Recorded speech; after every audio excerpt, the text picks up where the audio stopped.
Welcome back to the Hobby Ramble. I'm Adi. I'm Matt. And we have a great show for you today. Matt, what did you bring? I brought in a pewter mini. We're painting Relicblade right now. I am painting all sorts of pigs. They're very exciting to me. I'm painting them all up like the Pigmen in Darkest Dungeon, which I love, which is kind of like a Borderlands-ish comic book style, however you want to say that. Big, deep, dark, black shadows, and otherwise keeping things pretty simple. What about you, Adi? I brought my Apothecary Biologist again, except this time I finished all the details on him except for the white armor. So we're going to go through Darcy Bono's tutorial on how to do the white armor with one step, which we're going to use. We're doing it live. I have not tried this before. So we'll see how it works, but we're going to use some contrast paints. And instead of using contrast medium, we're going to use Lamian medium. Oh, I'm holding them to the wrong camera. Yeah, we're going to transition we're gonna to go the bottom. here. There we go. So it's going to be mostly Apothecary white with a little bit of Skeleton Horde just to warm it up. I'm going to go for like a slightly warmer white. And then we use Lamian medium instead of contrast medium, so it acts a little bit less, like gets a little bit less of the staining characteristic. A little runnier. Paints. Yeah, because we really want to push this into the recesses and just give a little bit of shade to the rest of the armor. And then the other really interesting thing about this technique is that the first step is actually before you apply this contrast shading mix on, you want to put a little bit of the Lamian medium on that area to pre-wet it. So basically what you're getting is all the shading mix pushes into the recesses. Nice. Okay. You're basically making... Like, I've done bases like this, I know, where you put a little bit of water down to help your paint kind of run into everything ahead of time. Exactly. Okay, so we'll start here by making our mix. And we'll probably start with a smaller batch, see how it works, and then go from there. Yeah. Like we said, this is the first time you're trying this. Yeah. Which all just goes to say, hey guys, sometimes just try something new. Be brave. It's just paint. Yeah, if this works terribly, I'll just paint over it. And so one of the things I'm gonna do is I'm going to start from the back and from the feet. And I'm gonna do that because if I need to cover it up later, I can put a little bit of weathering on the feet. And that'll be just fine. Where, if I go like front and center on the armor, it might look a little funny. Let's see. Do you have... Let's get this camera on you while you're doing the cool stuff. How do I... Left C. Yeah. We're learning this. Okay, so here we go. Yeah, so I'm going to pick a spot pretty low down. Here, I'll probably do this whole back panel. You also want to work very slowly and meticulously through each section, because if you really want to keep everything wet the whole time before you move on. Yeah. If you don't, you'll end up... Keep it moving. Yeah, you'll end up with things pooling, and this is actually the time where you really don't want anything pooling. Because we do, like, this is still white armor, right? We don't want to change the color. We just want to make sure that it has dimension and definition.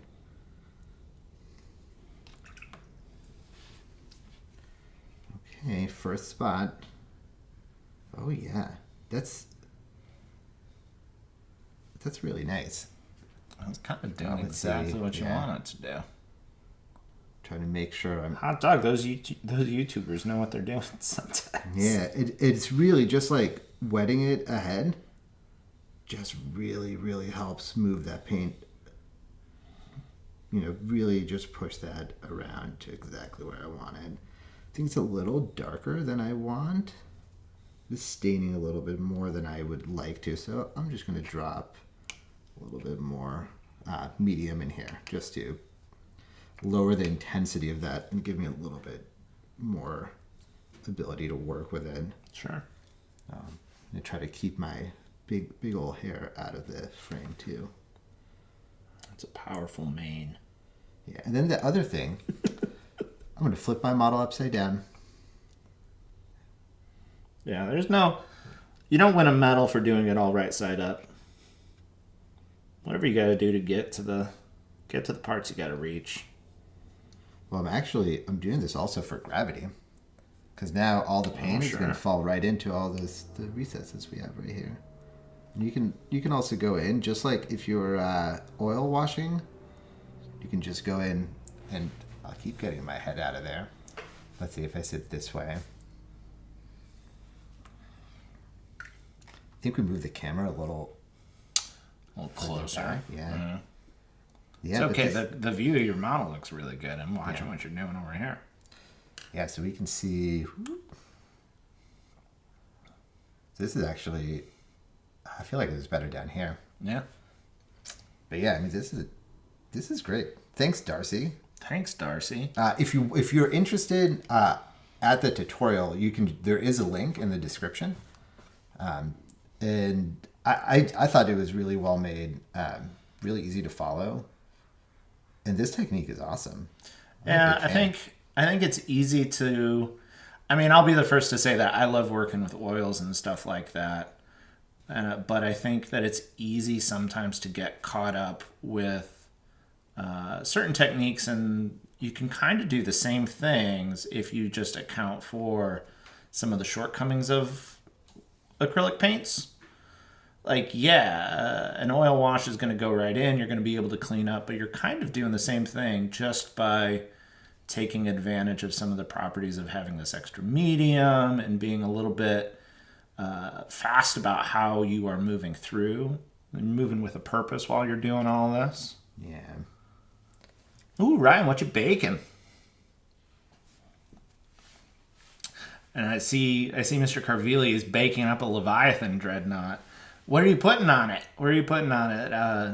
Both of you. Yes. What are you putting on it? What are you putting on it? I like the double storm cannons. I love those. Oh, those are so good. They're so good. They're so much fun to run in my shooty Space Wolves. I feel like it's an interesting choice. It makes the Leviathan really, really shooty. And I've always liked running my Leviathan in with, I put the Melta.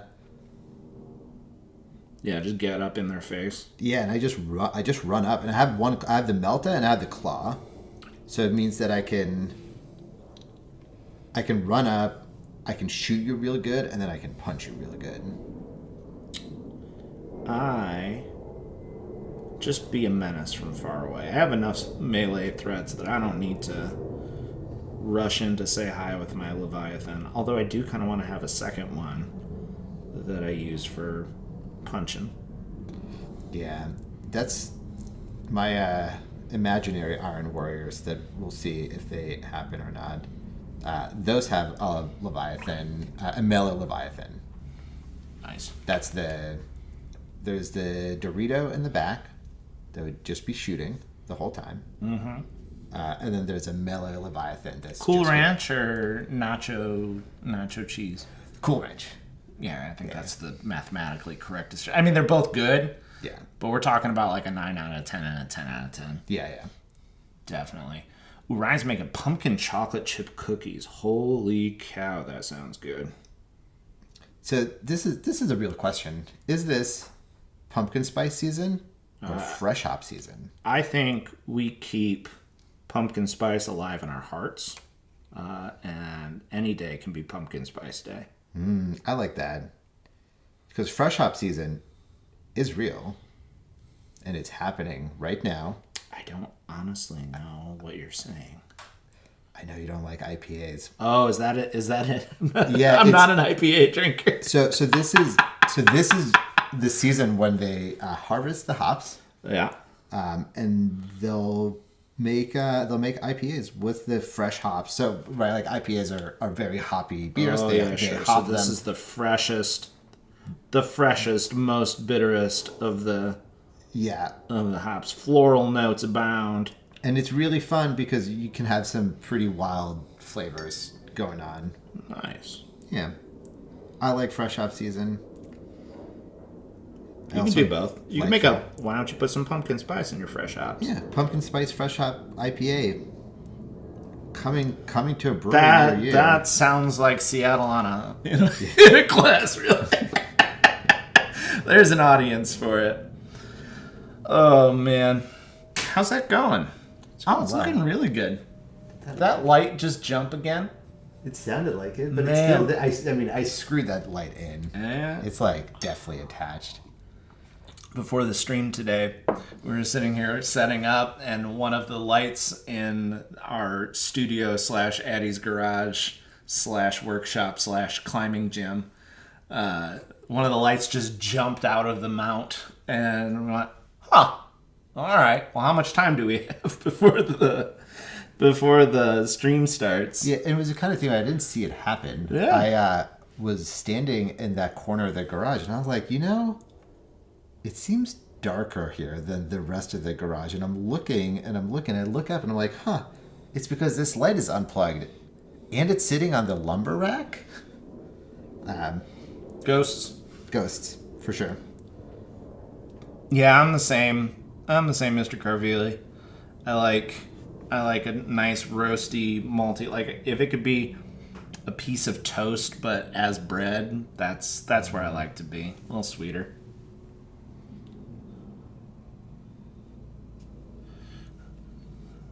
That's working really well. Yeah. You do really like with wetting it before, you just you have so much control over this shading. Sure. And it does it gives you that like armor modulation. Mm-hmm. I can open this drink. Oh, the audio experience. That sound. It was not a beer. It's a Kirkland fizzy water. Not a sponsor. Not a sponsor. Not a sponsor. Oh, that would be like Costco sponsorship. I would take a Costco Yeah, that's sponsorship. great. Like, what do you need from Costco? I don't know, just everything. I always feel like it's just the two of us in our condo and our life. So, like, our parents that live in the Midwest, my wife's mom had like 4 kids in the house with them, and she's like, you guys got to go to Costco. And we're like, we don't need 10 pounds of anything ever. We don't have the room to put it anywhere in the city. We have the chest freezer, so like we'll go to Costco and we'll just fill her up. Yeah, just do our big shopping like maybe once a month, maybe less. Like we'll go to Costco once a month, but sometimes it's just like getting a few things. Sure. We get all like our toilet paper, our paper towels, but we have a garage and a basement to keep all that stuff. Yeah, that's true.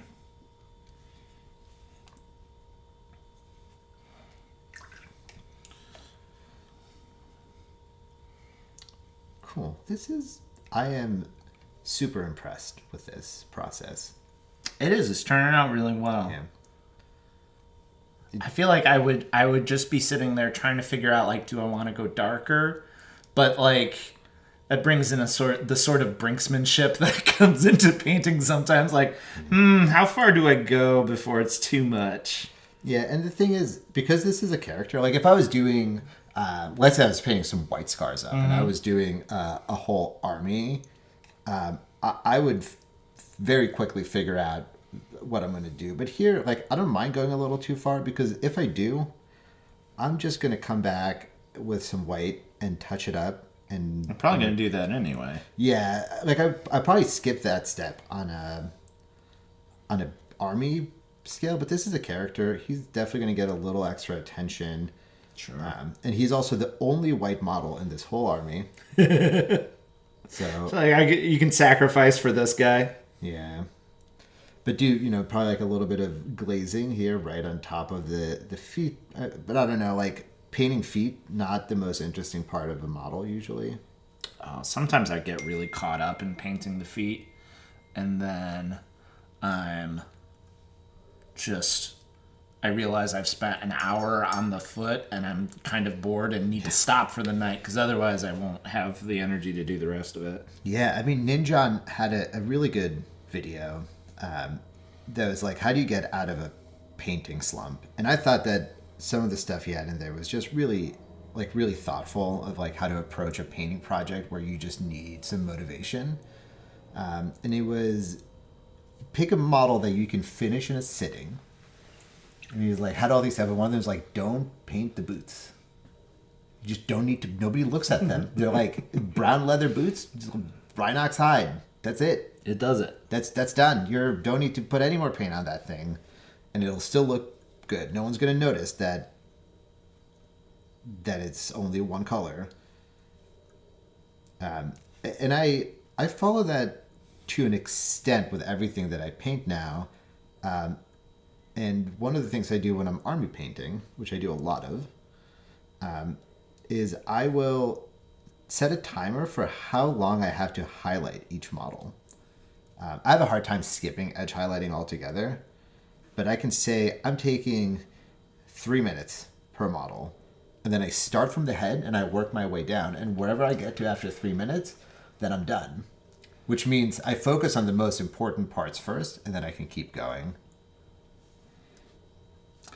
I can't do that.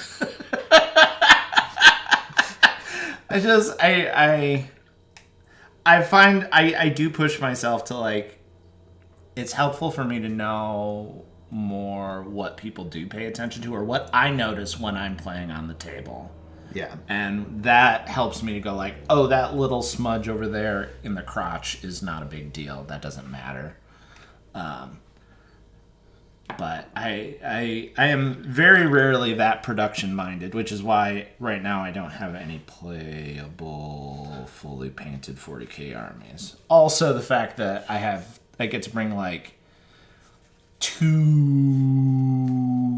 to three times the Yeah. the number of O10 that I have, or something like that. Yeah, right. I definitely get that. I feel like you're not the only person that feels that way about edge highlighting, and I really like it. I like it. For some reason, like I feel like edge highlighting is the step of the process that, for me, goes from I put some colors down to like, wow, my colors like are really popping here. Yeah. I think it's funny because it makes me think of, so what I'm doing on my side right now is I'm doing these, it's probably, I might need to do some highlights early so that you can actually see what I'm painting. I'm doing this comic book style pig over here, which I love. I deeply love. But the weirdest thing, or like, it's taken me a couple times to figure out how to actually do this, because I've seen people paint these comic book style minis where they paint the whole model like you would a normal G-Dub mini. And then they go back in with black ink and then do all the shadows that way. And I tried doing that, and I can't do it. So then I had to start over. And so what I've been doing is having, I primed everything black, and then instead of thinking of it as base coating, black is my base coat, and I'm only highlighting at this point. So I'm not trying to cover the whole mini. I'm trying to leave as much of it as I can in the shadows, or like work up to the right amount in the shadows. So like this guy's little back muscles here, we're just going to keep highlighting on top of them. This is not quite bright enough. I should see. Nope, needs more highlight. That's too much.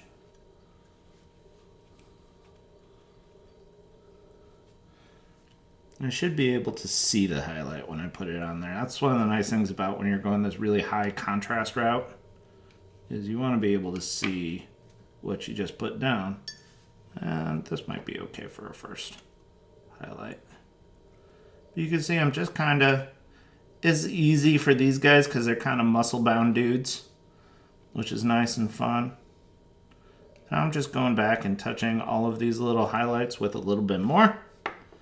Like I said, it's all highlights. All these muscles that you're working through. These are the pigmen from, what is it? The Battle Pigs is the faction name from Relicblade, which is a game that Sean Sutter made. And when I say he made it, I mean the dude has done everything in this game. He designs the minis. He does all the illustrations for the books. He writes the rules. He does everything, which is kind of incredible. And they're all pewter minis, which is super fun in this world of kind of perfect CAD drawn miniatures that we get from people like GW. To have these sort of characterful sculpts that, you know, what he does when he paints these is he's, where a lot of people will use like an asset, like a body or something like that already exists, he just starts in 3D printing with a blob of essentially 3D modeling clay. You know, it's virtual clay that he pushes around and adds blobs together to make the shapes for his models, which has a whole bunch of character to them. They end up looking hand sculpted even though they're digitally sculpted. Ryan, somebody had comic book style orcs, which I think is just rad. Yeah, you can go super bright. You can have really fun colors with it, which really lends itself to things like orcs, or in this case, pigs. And I think I saw pictures of that orc army. It sounds familiar. I've seen lots of people do that sort of thing with orcs, and I think it's just a fun idea. It makes a lot of sense. There's someone at Waystone whose name I don't remember, but I played one game against him. He has Custodes and Tau, and the reason that he didn't have his Tau done is because he was working on this same type of scheme for them. Mm-hmm. He was going to do just a very bright, very dark, like very bright armor, very dark shadows. And he posted some pictures on the Discord, and they looked freaking awesome. I gotta say, this is I don't go into any sort of project like this with speed as my top priority, but it's a fast way to paint because there's no other steps, which is nice. You're just highlighting, like your shadows are already done, but since your shadows are already done, that means a wash works counter to your purpose, really. Yeah. You don't want to add more color into the shadows. You want them to stay nice and black. For these sort of models, there's not really any need for edge highlighting because you're already working with so much contrast in every other thing going on with them. They just paint up really quick and they look very striking. Yeah, we're kind of doing the opposite process here today. Yeah. You're highlighting everything and I'm shading everything. Yeah, which is unintentional symmetry. No. We planned this. Black, white, highlights, shading. We'll change the name after. Yeah. We'll change it after. We'll change the name. It was always supposed to be this way. We'll edit this part out. Yep. And nobody's the wiser. Planned. We just need to kill Ryan and Mr. Carvili so that we have no witnesses. Yes. That's the most important part. I think a T-posed anything would be rad as hell. T-posed, Primaris T-posed LT. Yeah. That's the move. They just wouldn't be able to keep production up. They'd have to To make nothing else. just dedicate all of their model production to just that.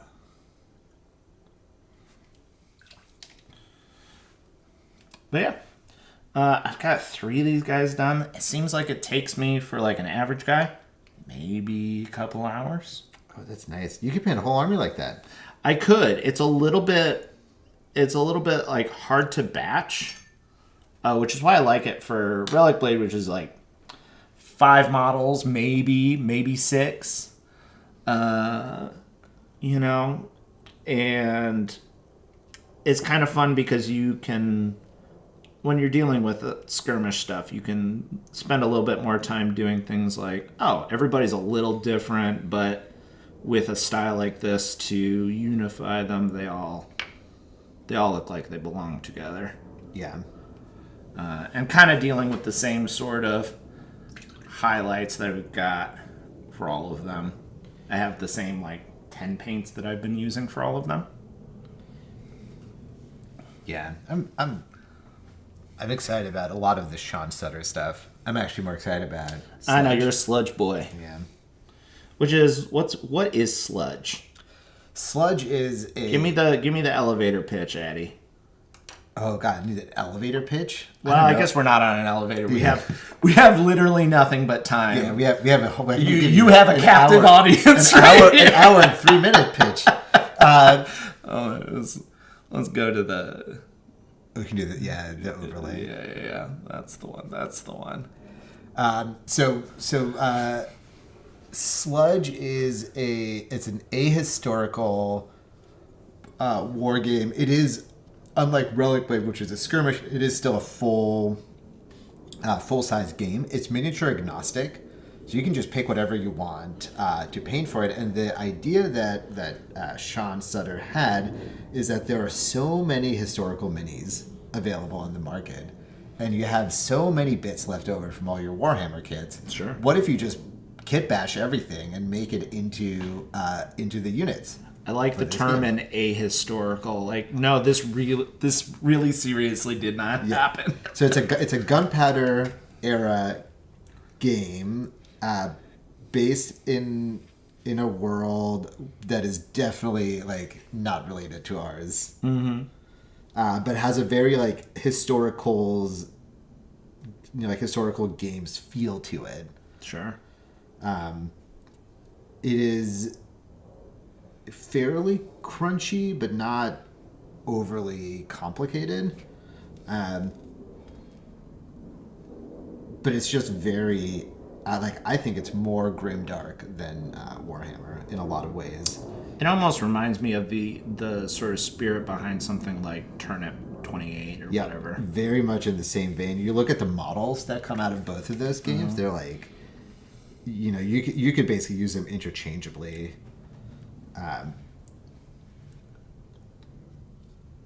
But it's so much of the game revolves around gore tokens. So basically, Gore tokens. Yeah. So basically, as units suffer wounds, they expel gore because basically they're just as you do. Yes, and that causes I forget what it's called. It's it's like morale, and your units just become less and less effective. But it's very significant. Like you reduce 1 from every roll. Wow. And then at some point you start reducing 2 from every roll. So your units are basically can become totally useless if there's too much gore around them. Where you had to That's take super wild. like a fortitude. It's not a fortitude test. I forget what it's called. And oh my god, everybody's bleeding test. Yeah. And sometimes they're like, well, I don't care. Like, I'm going to keep fighting. Sometimes they don't.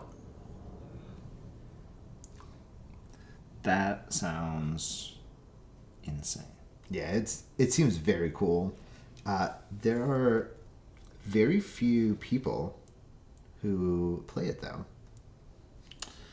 That's tough. Yeah. Sometimes you got to be the change you want to see in the world. That's what I'm doing with Relic Blade. I'm proselytizing. It turns out a lot of people have it like in there in a cabinet where they're like, oh, I didn't think anybody wanted to play this game. Yeah, I think one of the hard things is getting people into like a full size game. It's super tough. But I will say that for Sludge, basically the whole game is planned around Perry miniature boxes. So this is the historical, a lot of like Civil War, Napoleonics type stuff. So you buy one box of that stuff, and that's basically like your whole army. You like one box of like foot soldiers, and then you have like either foot knights or mounted knights, and you're set. Like you're not spending a ton of money buying different kits. Sure. No, I do love. I think Relicblade lends itself to being easy to proselytize. You need like 5 minis, maybe 6. They can be of any sort of. There's these idea of factions which are similar models. Like I got a bunch of pigs; those are the same faction. But then you got alignments outside of that, so it's kind of just good and evil. And then there's models that you can swap both ways, and you kind of build it like almost like a D&D party. You just do whatever. Hey, Dan. Dan's coming in. He's working on Space Wolves. Heck yeah, brother. That's a weird way to spell Tau. Nah. He wants to run at people. He wants to fight. I appreciate it. Did I ever tell you that I almost started a Space Wolves army? No, because I think it would be too satisfying to me. No, that's too much of it. That's a gimme to Matt. Let me make him work for it. Yeah, I was. I had my Tau, and I was like, I kind of want something that is very different. I would say that Space Wolves are pretty different. Yeah, the whole army was built around incursors, and just being in people's face. Yeah, incursors and the librarian. Sure. So you get that redeploy. Rune priest, but yeah, that's cool. Whatever. Shows you how much of a Space Wolves player I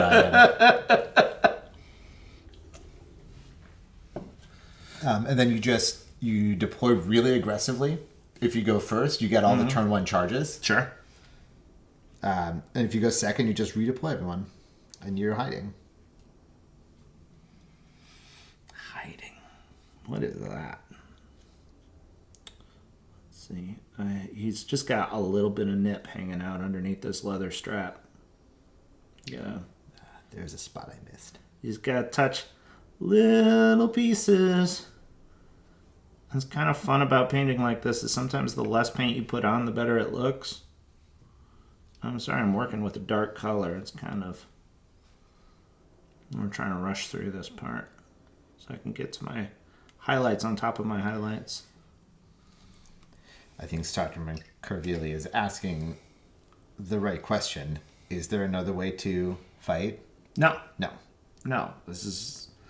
I find that my biggest issue in the game is that when that doesn't work, I don't know what to do. Like I do play some Grey Knights, and they're tricky. And I lost a lot of games until I realized, like, oh no, you have to wait, and then wait, and then wait, and then do something. Of course, this was 9th edition, where, they could use that strategy. I mean, I started playing in Warhammer Fantasy. It was really 6th edition when I was playing a lot, and there was like you win by killing the other person. Yeah, like I think you got like a couple points for table court. There's like you get a few points here and there, but it was really just about having stuff on the board in everywhere on the table. I can appreciate that. And killing the other guy. It's hard to score points when you're dead. Right. Got most of his torso done. I'll start painting the face. I think the one thing that I do dislike about painting like this, I was telling Adi before the stream, is it is very much a trust the process way of painting. because everything looks kind of like garbage for a while. Like the mythical, it looks like crap step, where everybody hits it in every project. The tricky thing about painting like this is the part where it looks like crap goes on and on and on and on and on, and you kind of have to paint in a whole big chunk of the model before anything fills in. Yeah, see, everybody here, just, these are my people. Yeah. I mean, there's well, yeah, there's Ryan with his Eldari bullshit, but Yeah. I mean, I do the same thing though with my Tau, and I would be so happy if Games Workshop, I hope they're listening, they definitely are. add the Empire part of the Tau Empire and give us Narlock riders and the greater Narlocks.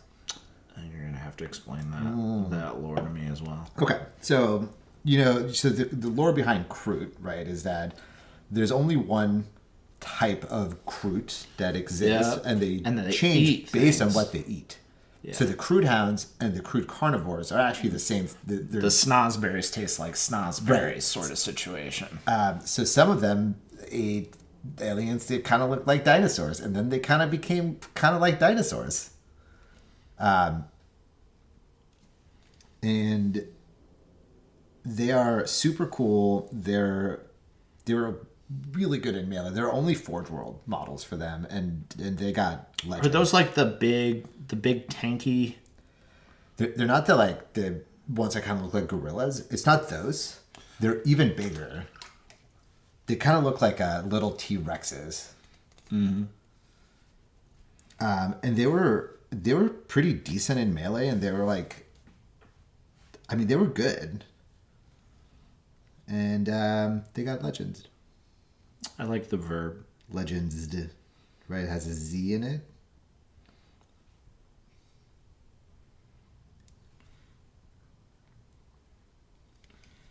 Wow, this is I'm so happy with this. This is just working so well. I want the I'll find a good close up. a good satisfying spot where you just see it in action, where you put this on here. So we'll see if this spot does it. So Lamian medium. This is what makes this work, right? You're basically prepping that part of the model to already have, like, you're breaking the surface tension with a clear layer, and then you just kind of put that on there, and it just, you can see it's just already running into the recesses. Just a little bit of pushing around, especially like up here, right at the top of the model. Like I'm not going to actually push it all the way up, but I'm going to get pretty close, right? Because I still want this to be white, and then I'm going to just push it down, and also just like hold the model to like gravity do some of it, and then you can see it's going to be pretty dark underneath. Yeah, in a way, this is just like a big feathering, wet blending method as well. Which is cool. I think sometimes those are magic words that scare people. And all we're doing is just touching wet paint.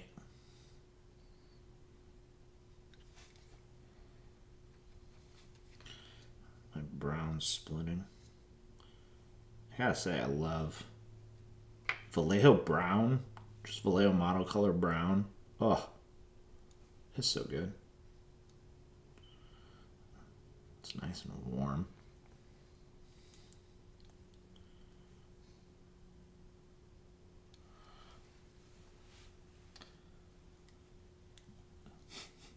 I love how many melee fanatics are watching us paint.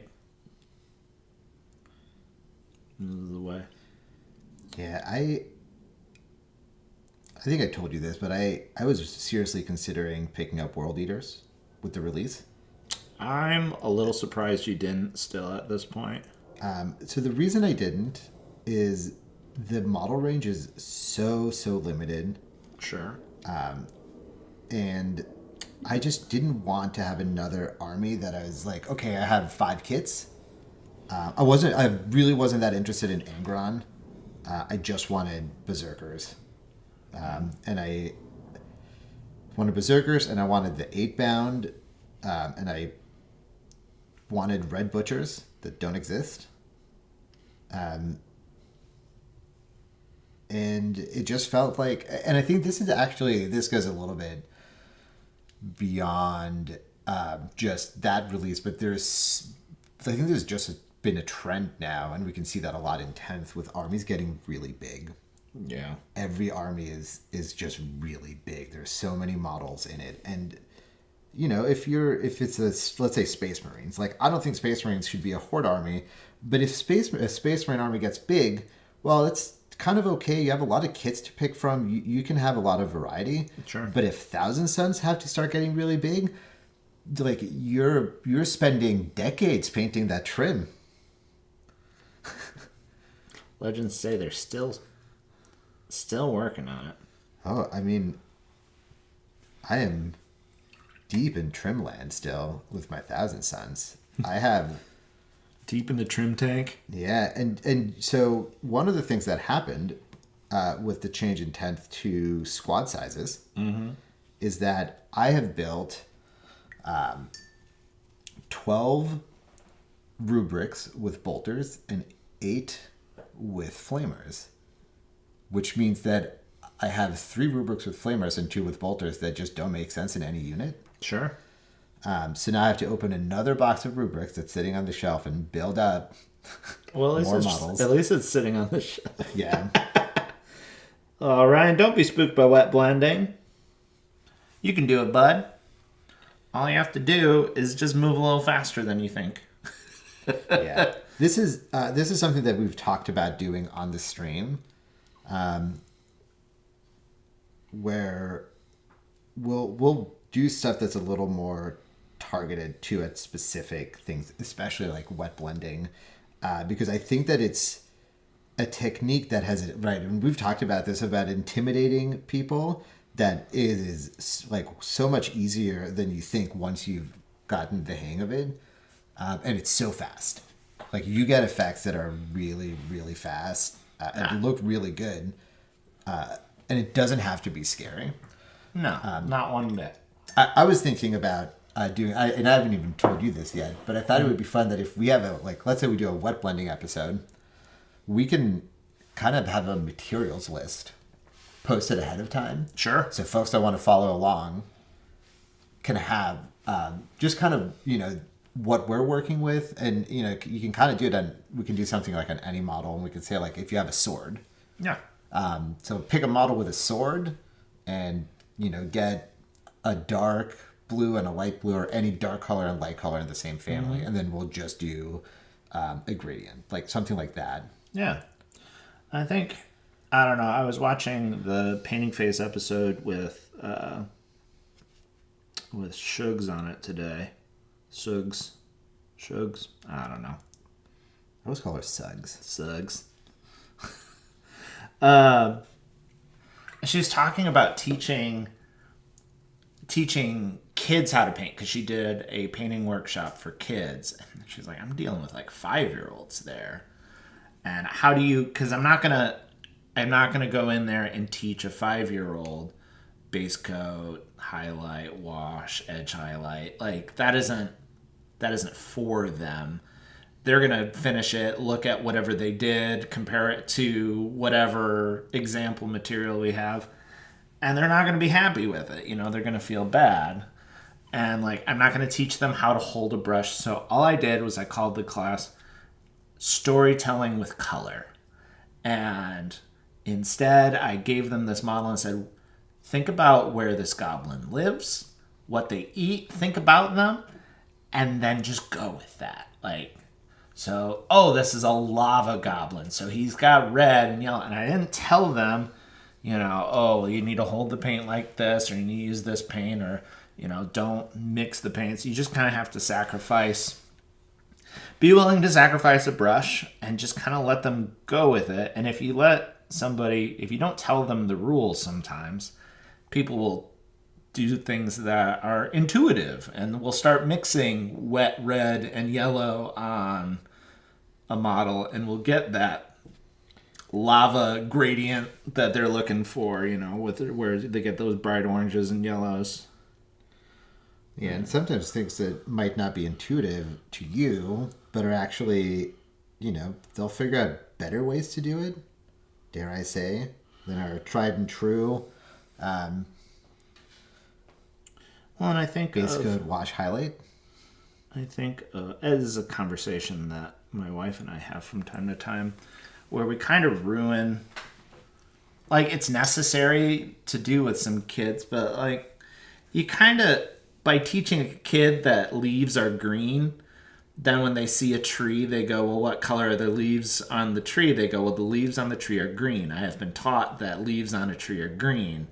But if you look, there's a lot of yellow and brown, and there's lots of different shades of green that are up there. And maybe because we are telling them that trees are that, or they've gotten praise, or like, how do you draw a tree? You draw a tree by putting a stick and then putting a big pom-pom up on top of it, and that's a tree. But like, I think a lot of what I've started to think about when I'm painting things is a lot of unlearning those sorts of things, which feels weird in your brain. To go like, what color is this wall? Well, I know that the paint color that I put on that wall is purple. But right now, in this light, it's blue and green, and it's got this going on over here. Yeah, that actually reminds me of something I really want to try. And this Vinny V was talking about this in one of his recent videos, and he was painting this whole part of the model with just like the reflected ambient light. Mm-hmm. And I was like, oh, I don't know how to do that. Yeah, you're just painting light. Yeah, it was like, how do you? So let's say this apothecary had a light source that was glowing green. How would I paint white armor with a green light source? Well, you don't think about the white armor. Right, because now it's just green. Because then it's just green. Yeah, it is wild. It's wild to think about. And it's a different sort of way of thinking about things. Because, like, it's really easy to break things up into the pieces that you see them as. You see them as discrete objects, but when you're looking at them as a painter, it's just shapes and colors and light going across it, which, like I said, is different from a house is a square with a triangle on top and 2 windows and a door in the front.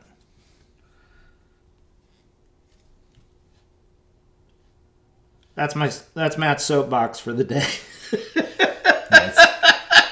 It's a new. Do we have a new segment now? Matt's soapbox. Matt's soapbox. You see, we're trying to get kids to think about words, and instead, what's out in the world is shapes, and we're killing our artists, our young artists.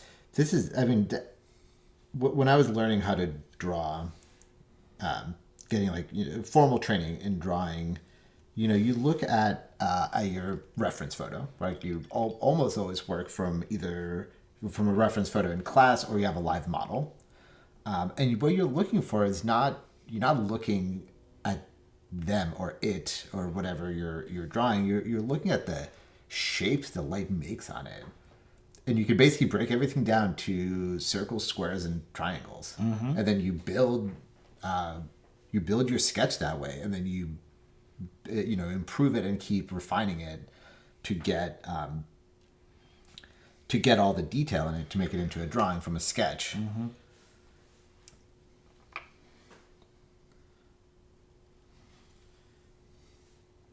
Yeah, I feel like painting models it does that first step for you, right? You have your sketch, right? You have all your shapes. Yeah. But then you can actually change the shapes with where you put your lights and shadows. And we always work, not always, but like generally when you learn to paint with your light source, right, just coming straight down on the model, right from above, and that's it's not always where the sun is or where your light source should be, especially if you're trying to do things like OSL and having glow effects on the model. And that's actually one of the reasons that I think that a lot of times those kinds of effects just kind of don't always work. They look, kind of artificial, and it's because if your model is like noon sunlight, super bright, right overhead, really dark shadows, and then you have a glowing thing, like it's not going to glow that bright in the middle of the day, right? If you think about taking your phone outside and looking at the screen in full sunlight, it's going to look very dim. Yeah. Versus looking at your phone in full brightness in a dark room, it's going to seem really bright. So just thinking of things that way, of like, what time of day is the model in? Yeah. Is the sun white light? Maybe the sun has red light. It's part of. I mean, I'm not trying to throw shade at anybody. It's why I personally don't love the fast airbrush OSL look, or like why I don't do that on my minis is because often it really evenly applies that color to everything. And what we're talking about is like things that are right next to the object are going to be bright. But then as you move away, think about it moving in a circle away from the object, or a sphere away from the source of the light. Only certain parts of that are going to get hit. And they're going to be hit to different degrees of how intense the light is as it moves away. And, sometimes people will have this really sharp highlight that's just a big circle around the thing. And it's not, it doesn't quite sell that. Yeah. Draw the rest of the FNL. It is a little bit of that. Yeah, it's easy. Like the theory of it is quite easy to explain, and then the practice of it is usually many hours of drawing the FNL. Yeah, drawing it poorly and then doing it again. That's one of the cool things about working with like charcoal. You can like really push that stuff around. Oh yeah, it's very forgiving. And it's the frustrating thing with acrylics being the preferred medium for miniatures, is like there's not a lot of forgiveness about that time. Like, as much as we can say, don't be spooked by wet blending. Wet blending in any other medium is just called blending, because the material you're working with stays wet long enough that it doesn't turn your model into, well, I guess it's not even a model in those cases, but you're not dealing with your canvas drying in 10 seconds when you're painting with oils. Yeah. You can come back the next day and move them around. That's one of the reasons I really love oil washes, because you can really do a lot with them. You can keep moving them, keep changing what they're doing the whole time.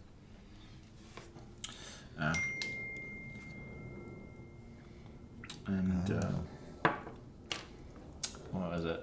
Yeah, I'm gonna be blacklining a model with oil soon, where it's not gonna be quite a wash, but I can really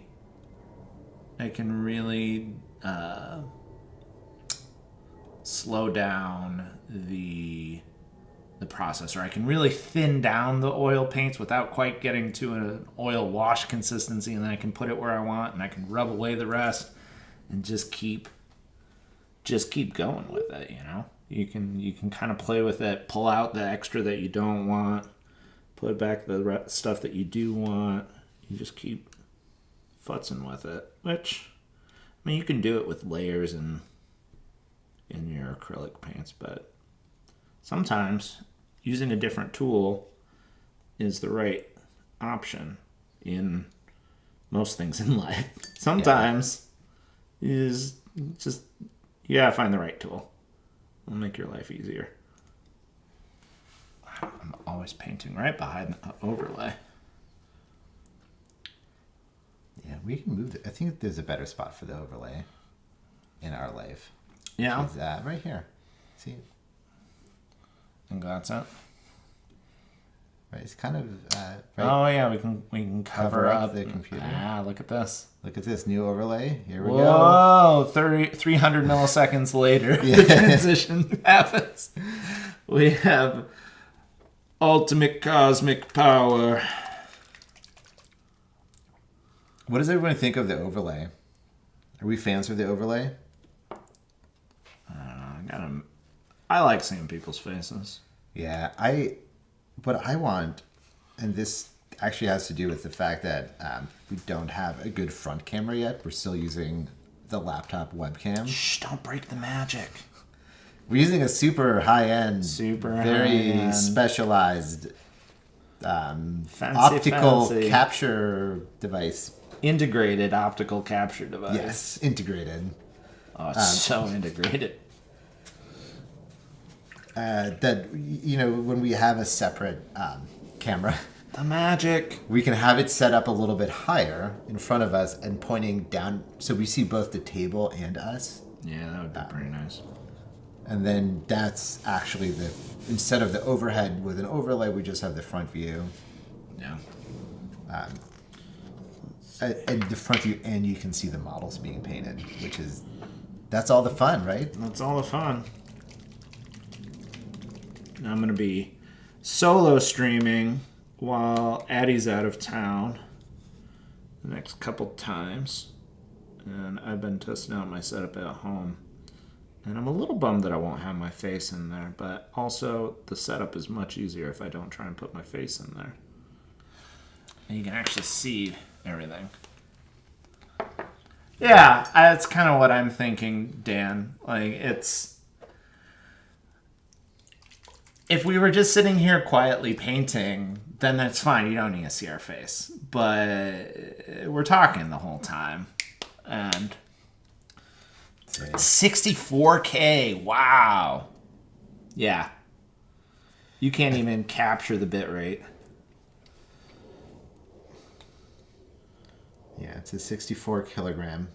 Yeah. Well, that's actually really heavy. That's really heavy. That's a whole lot of camera. That's a lot of camera.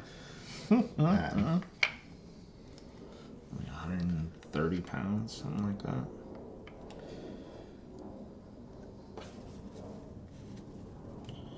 Yeah, I don't ever deal with that much weight when I'm working out. Yeah, I do. I do. I'm more of a high rep kind of. Yeah. What was it? Monkey Man wanted us to paint while climbing the wall behind it. Yeah. I'm like, this body doesn't climb very well. We will have a monkey stream though. There will be a monkey stream. There's a pending monkey stream. He told me he has 2 monkey models. I'd be happy to paint a monkey model. I'm already painting pigs. What's another creature? It's easy enough. And I know it would bring them joy. Yeah, and Sometimes that's all it that's all it takes. And I was also saying, it's like, that is actually something I could paint in one sitting because it's so many organic shapes. Yeah. So I can That's why I like these piggies. just get groovy with it, make it weird, do a lot of dry brushing. I can really put that new dry brush set through the works and see how I feel about it.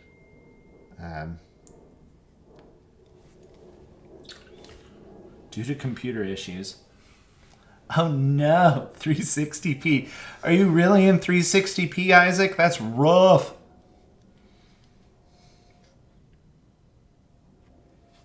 He's just looking at a blur. Here I am worrying about whether or not I'm in focus, but he's got 6 pixels he's trying to parse. To knowing that, I kind of just want to see if I can swap the model out for something else and see if it, if you can actually tell the difference. That's also interesting. I feel like One of the things that I'd want is to be able to see the models a lot closer. Because I feel like even our close-up camera is like, it's just not quite it's enough. not quite there. I know that with my overhead, the setup that I've got at home, it's most of the screen without cropping anything in. Yeah. But I've got one of the red grass lamps that they did with their Kickstarter, and it's got a little forked setup that goes across where it's actually 2 strips of LEDs. And then when I can clip my little webcam onto one of the LED strips, and it doesn't obscure the LEDs very much, and I just have this lovely top-down camera. I will say that I've been using one of our studio lights to paint with. Oh, I bet it's quite nice. It is so nice. I mean, we have these big soft boxes here now. They weren't that expensive to get off of Amazon if like you're looking for, if you have a little bit of extra space and you want to get a really good light. Like I have my regular painting photography light. cameras, Yeah, like I have my regular light in front, but then I have this light set up over my shoulder. So it actually, like, it gives like really good backfill onto the model. So you can really see what you're doing.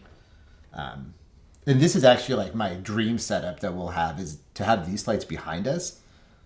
Because even with these bright lights, like, right, you can still see a shadow on these models. And being able to get rid of that, I think, will really just help everyone make sense of what we're doing here.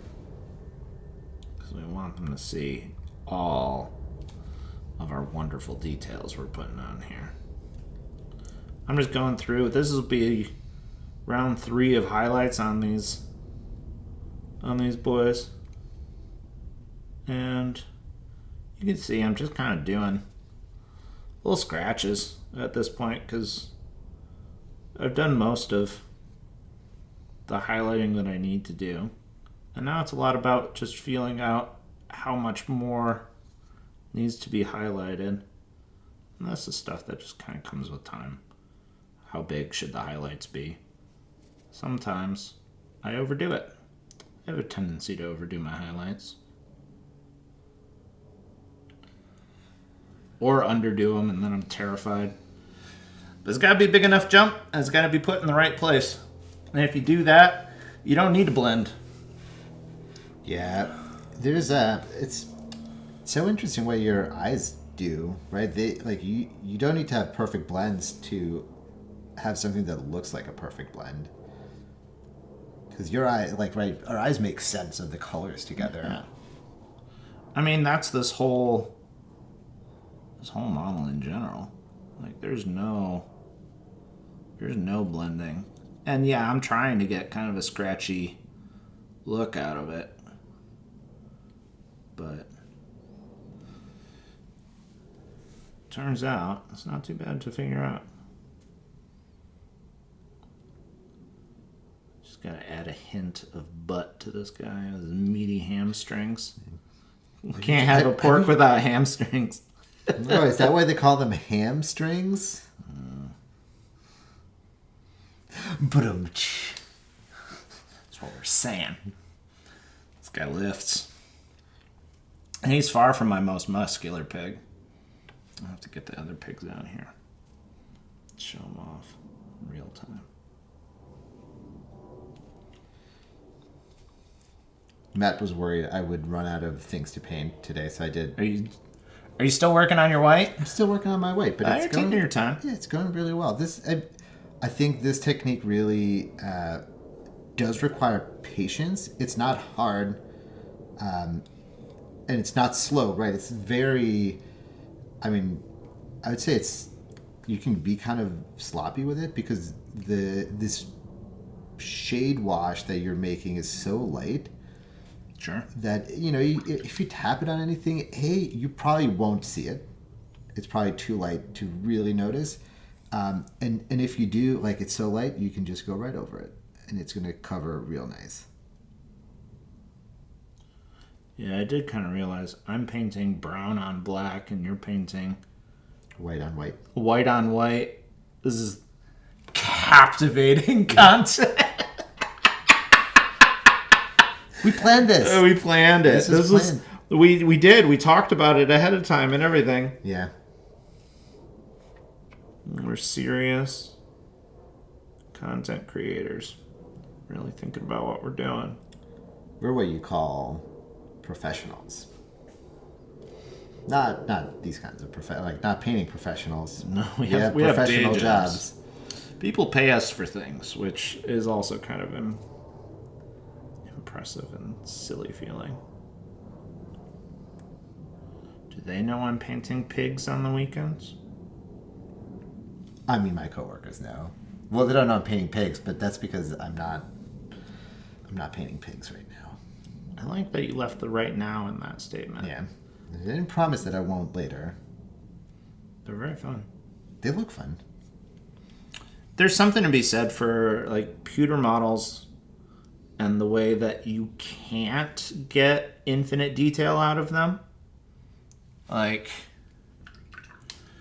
you have to have just less going on. And compared to a Games Workshop mini where you're just trying to put as much detail as possible into the thing, like, it's just so dramatically different and so much less fussy to work with. Yeah. When you're doing things. It's one of the things that I kept hearing from people when they were talking about the new Cities of Sigmar. Everything is right. Everything is awesome. They did a great job designing those models, but man, do they have a lot of detail. How do they? And they're just like, it's a horde army, right? You're going to have a ton of these guys on the table. Mm-hmm. Guys, gals, and non-binary pals, because every model in that kit can have a masculine head or a feminine head, or then a masculine body or a feminine body. There's no. That's pretty cool. Yeah, it's a really cool kit that they did that, and they've been doing that with more and more kits now too, where all the heads are interchangeable with different body types.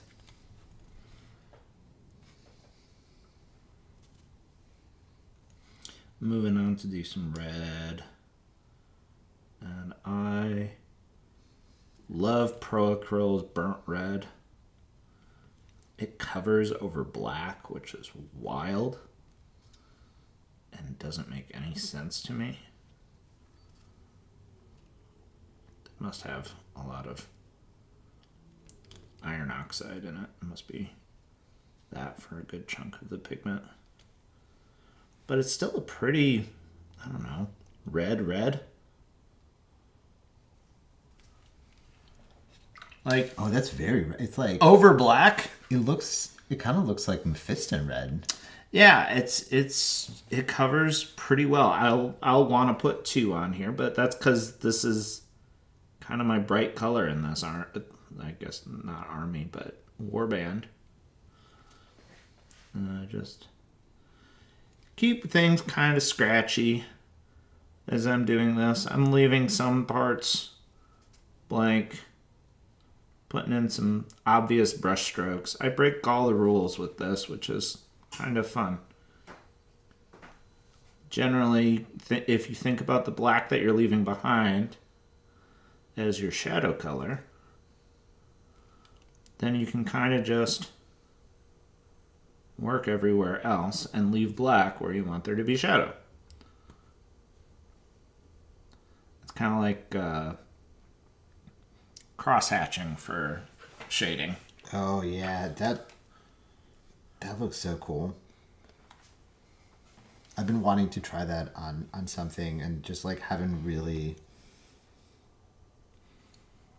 had the opportunity yet.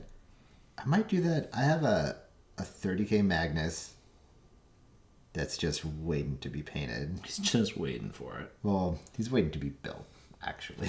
I saw that kit. We looked at it after the stream last week, and it just looks like a pain to work through and construct. And has so many parts. it has so many parts. And scenic base has a long chain of resin fire, which is just, it's silly.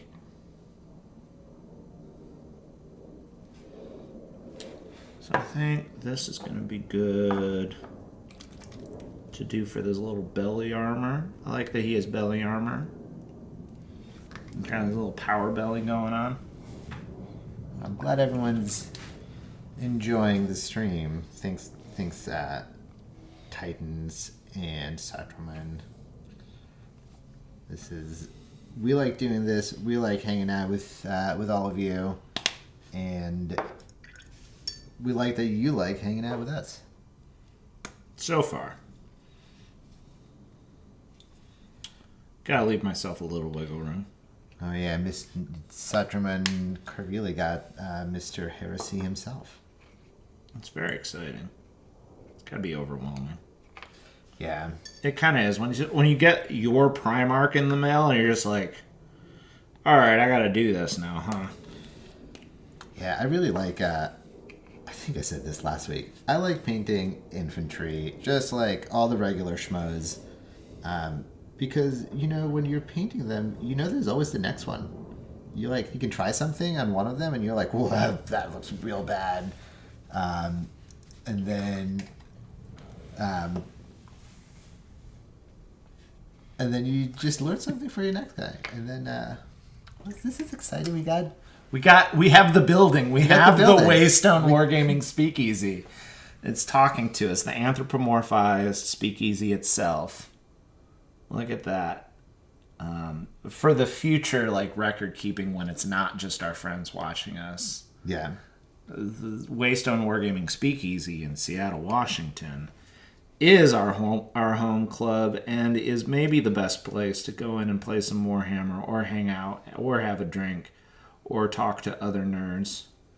It's a very enjoyable time. Guys that run it are okay, I guess.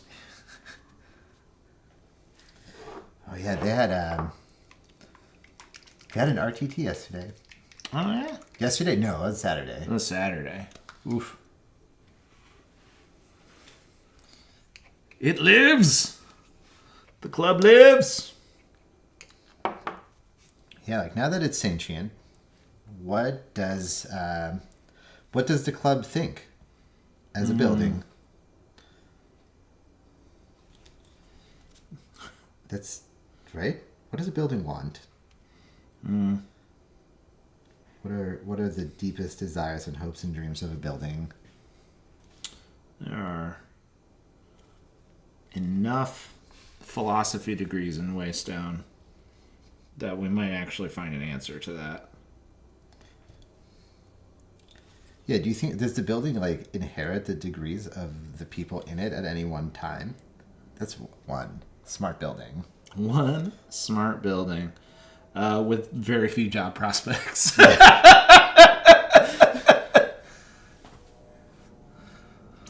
It must be painted. Oh, I think that makes sense. You come to the right place.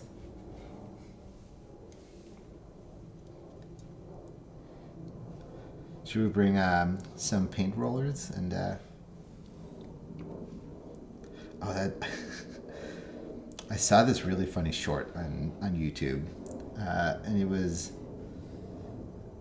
just like a close-up of a palette and some screaming skull paint, and the person was like, well, first you're going to take a little bit of paint out and put it on your palette and just thin it out. Do you want it at this consistency? They're showing you on the palette, and then the camera pans over with the brush to a like just wood siding on a house. And he's like, you see right here where the light is catching the edge of the wood, you just want to just put an edge right there. And he's just edge highlighting his house. and he just starts cracking up while he's doing it. You can just hear that, and then it ends. That's the way to do it. Jesus. Could you imagine? You know, all those bricks outside of Waystone, it's just a flat wall, actually. Someone painted them on and edge highlighted each brick. A lot of sponging happening.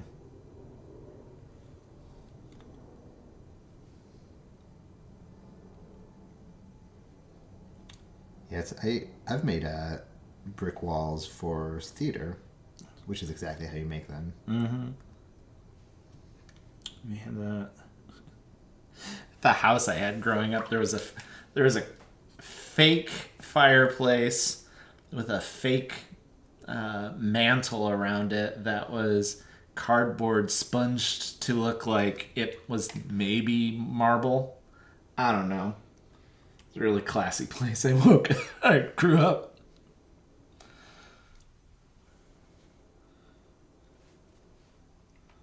I mean, I wonder if they use dryer sheets for that. I tried the dryer sheet method and I did not love it. It did not spark joy. I went back and I sponged some really, really thin paint, and that did the trick for me. All right, and I'm gonna add a little bit of highlight to my red so that I can just do a little bit of drawing attention to certain areas of here. Make it pop a little bit more out. This isn't quite bright enough, so I'm going to have to do it once more, but that's okay because I'm just touching it in a few places.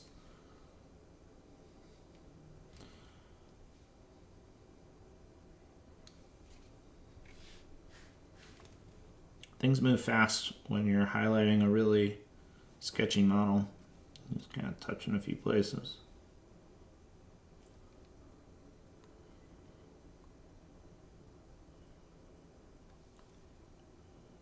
I think this is pretty much done. Nice. I think I'm going to go back in a couple spots, just try to darken it down a little bit. Just like kind of down here on the legs.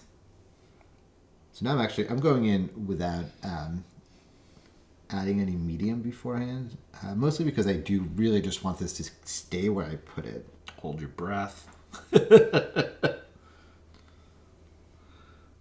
Steady hand. Slow is smooth and smooth is fast. But not too slow because then it'll dry. Then it dries. That's if you want to know Matt's little secret for painting eyes, just a little bit of brush retarder. Because then it gives you, I feel like a lot of times that I have messed up eyes, it's because I go real slow and I line up the perfect little dot and then I go in to touch it and the paint's dry. And I go, oh, it's dry. What if I just push a little harder? Because for whatever reason, in that point, it seems like a great idea to I'll just push a little harder and it'll be fine. It's never fine. In fact, it's often a terrible idea, and I don't recommend it to anybody. See, I don't push a little harder because I think that the paint is dry. I push a little harder because I'm like, oh, maybe I didn't touch it. Let me touch a little harder. That's a fine alternative as well.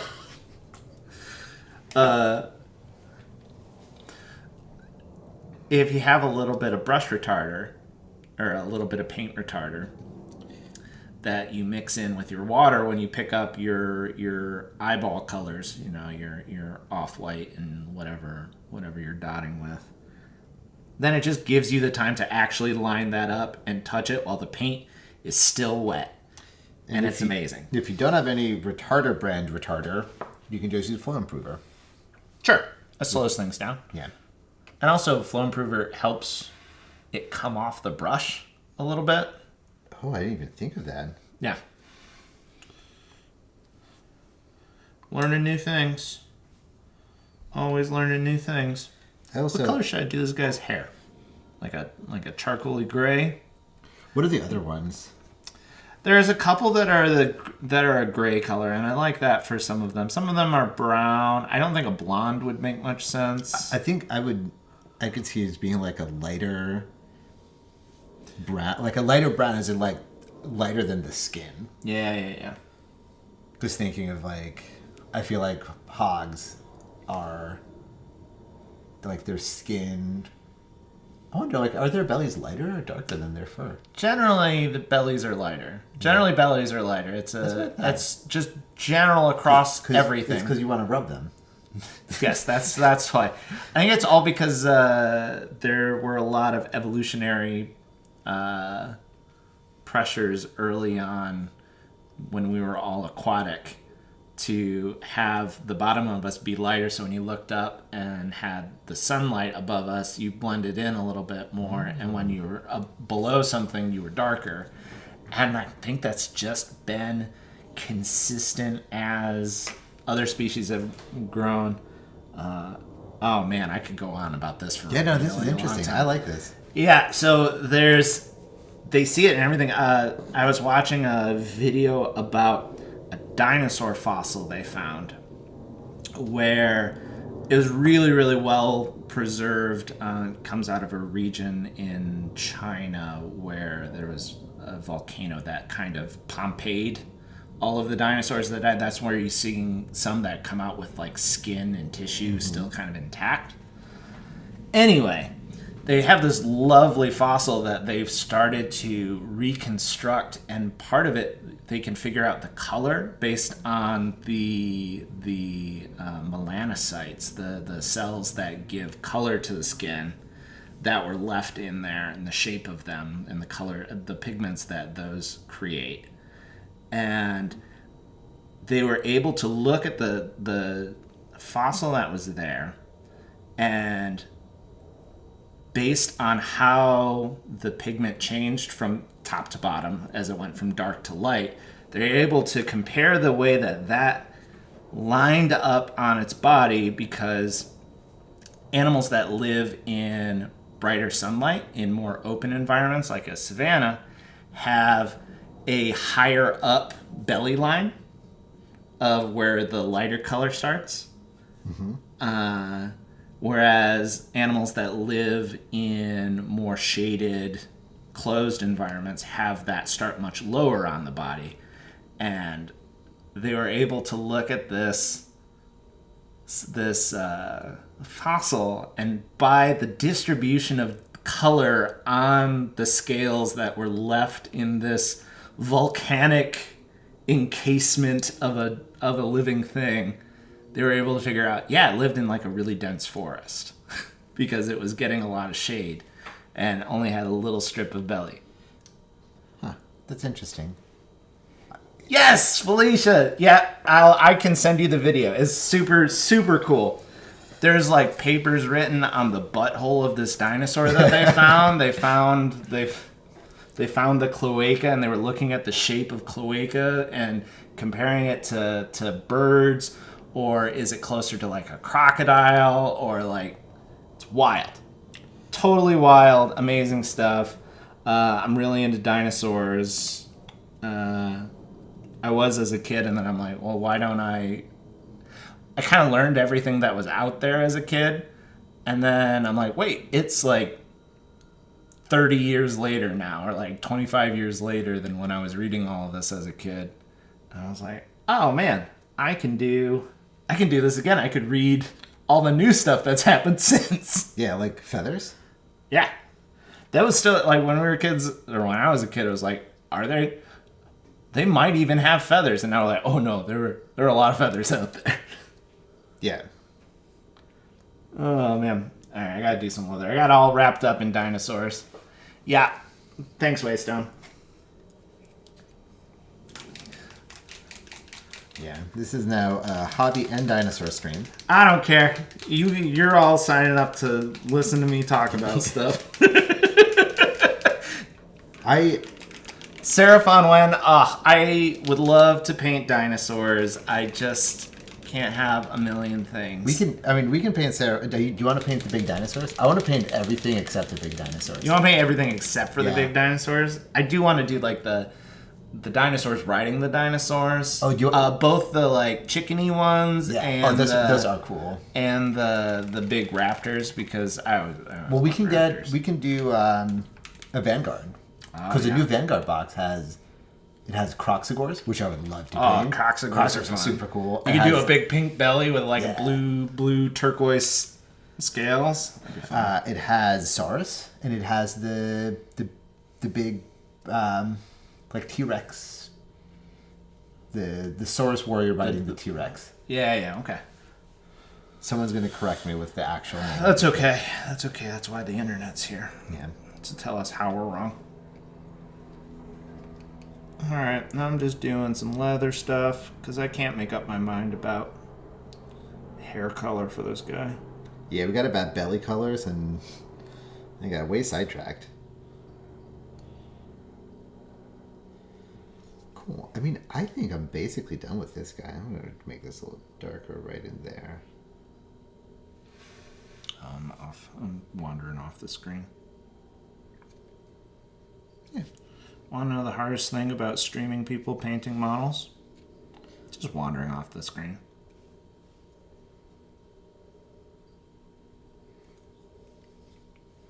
My favorite thing about painting this way is that sometimes you can just kind of get tired and stop painting and it just looks like deep shadows. There you go. Nah, if I just touch the paint a couple times, it's fine. Well, he looks mighty clean for now. You gonna dirty him up? I think so. Everything has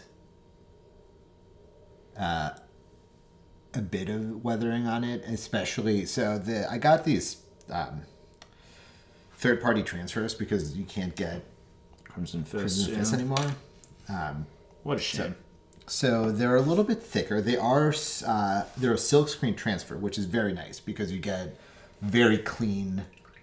You don't get any pixelation in the print, but they're a little bit thicker, so they don't smooth out as well. Mm-hmm. So what I've been doing is I've just been doing chipping on the shoulder pad to just weather the transfer a little bit to make it blend in. And I think I'm going to match the rest of the armor to that level of chipping. Sure. I think that's rad. What's the wet palette and where do I get it? Oh man, this is my travel palette. It is a P3. This is a privateer press back when they were carried back at Mox. I am using a wet palette. I'm using a wet palette because I'm painting with acrylic paints that I need to keep wet and not dilute. Yeah. Adi is painting with contrast paints, where he's mixing medium in and stuff like that, where it's important to keep the mix pretty stable. Yeah, so this is what I was working on. I was doing the white, and I was Darcy Bono had a pretty nice tutorial on how to do it using. You prime white, you paint all your details, and then you go in with this mix of 3 parts apothecary white, 2 parts. She did Space Wolves Gray to make it a cool white, but I wanted to go slightly a little bit warmer because everything else in my army is blue. And then you use, you can't see this, but this is Lamian Medium in here. And you use the Lamian Medium because it makes the contrast paints a little bit less sticky on the surface. So you're not tinting the white as much as you would with just straight contrast paint. But then the real kicker is that you put the Lamian Medium on each surface before you start painting it. And then you just touch it with your shading mix, and it actually pushes all the shading mix into the recesses. So you're still keeping, you can see like a lot of the parts are still very white. They didn't get that splotchy gray. I think I got one spot over here that's a little spotty. It just like kind of pooled a little bit too much, but everything else just seemed to really collect in the recesses and go and like went where I pushed it. And I think I'm gonna try to push these like little shoulder discs a little bit more. Be the last thing I do. I would say that as far as wet palettes, there's nothing special about this one. This is the one that I pack up because it's easy for me to take around with me. The sponge isn't anything special. It's kind of the same sort of sponge that you get in like blister packs as packing material. It's just big. Yeah. I don't know. I don't think there's any sort of magic to a particular wet palette. I mean, I wouldn't say spend a ton of money on it. I have an expensive one at home that I like because it's big. And because it comes with pre-cut paper, which is really the biggest thing for me. That's why I still use my Army Painter one. Yeah. It comes with, you can just buy the packs of paper and it's the right size. Yeah, this is just Reynolds parchment paper. And yeah, that's right, Felicia. Hashtag capillary action. That is how we want capillary. We want to let it run. Yeah.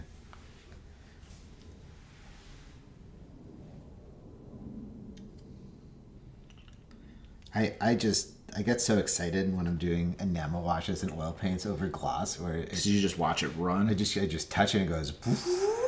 It goes around corners. It is kind of a magic trick. Yeah. It's pretty fun to watch that stuff happen, especially when you're used to your GW stuff. Just not do that. Yeah, I'm really trying to fix the spot here. I don't think I'll be able to. I think I need to. Once this dries, I'll go in with a little bit of white. I'll probably be able to do this. I can use this mix to actually tint my white. Sure. Next, and just touch that spot up. I like that idea. And then everything, like any kind of unevenness in the finish will get balanced out with the varnish, which is the next and basically the last step I have here. Right on. That I have to do a decal on the shoulder. Do you have a special decal for apothecaries for them? No, he just gets the fist on this because he has He gets the fist. Oh yeah, let's get some close-ups now that we're starting to wrap up. I want to go get my other piggies. So yeah, so I can show mine. Yeah, so we have. So you can see here is like these spots. You can really see them when, let's see if you can focus when we're upside down. You can really see the dark spots, and then from the top, right? It's still very much reading as white everywhere. But it does have all of the details. I'm going to come back and I'm going to edge highlight everything.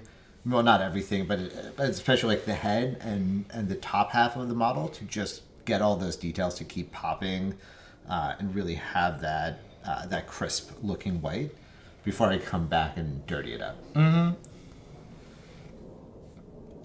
Let's look at Matt's. All right, let's see. Oh man, there's so much like moving backwards, and I think that's just gonna have to be maybe focus will happen. This is where I'm ending up for the night. We're still got some pieces to do. You can go closer because this is probably the last one. Oh yeah, I'll just look at that manual manipulation of the camera. Maybe, yeah, that seems reasonable.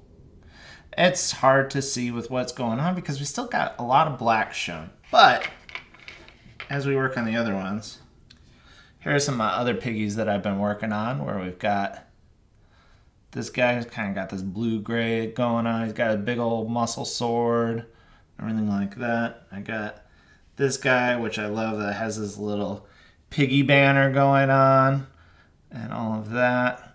It's been very fun painting in this style. I don't know that I will do it a ton in the future, but it's nice to have in my back pocket.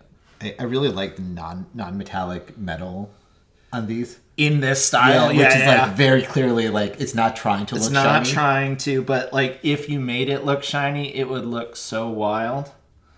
It would just not make sense. And I think this is actually a great way to kind of experiment with a non-metallic metal situation, because you're just like, there's no pressure. We're playing cartoons anyway. They can be scratchy and everything else. But yeah. So we're gonna wrap up. It has been lovely hanging out with everybody, and I think the white turned out really great. Thank you. Yeah, I'm super happy with this process. I wonder if I can do it for other colors too now. Yeah.